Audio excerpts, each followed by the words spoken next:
Щодо далі партнерства оборонної коаліції, ми створили 8 коаліцій за напрямками в різних доменах, 8 коаліцій спроможностей.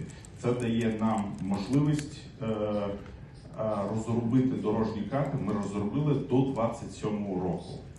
Щодо обсягу інвестицій від партнерів. Як ви знаєте, за останні 3 роки наша країна вклала 55% нашої безпекової допомоги прийшло від України, від українців.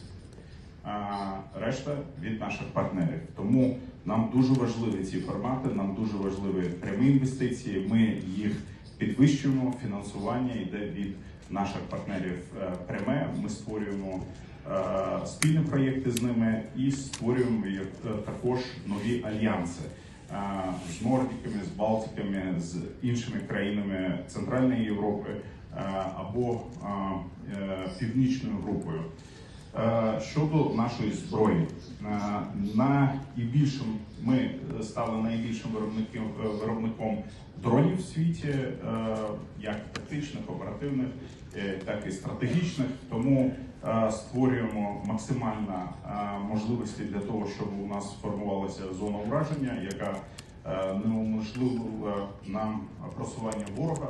Тому в цьому плані вчора працювали над тим, щоб дати ще можливість більше виробляти. Зараз зробили всі закупівлі разом з урядом, разом з керівництвом. Працюємо над тим, щоб залишатися номер 1 в світі в дронах, НРК, в РЕБах. 96% нашого виробництва або дронів купуються або виробляються в Україні. Щодо спроможностей, наші спроможності виробництва зараз, як вже зазначали керівник уряду, у нас на 30-35 мільярдів доларів ці спроможності. Ми інвестуємо половину з цього і зараз працюємо над тим, щоб партнери вкладали гроші в нашу спроможність. Ми вже працюємо над тим, що артилерія, боєприпаси, хімія, ракети, діпстрайки, дрони, НРК, РЕБи – все будується в Україні.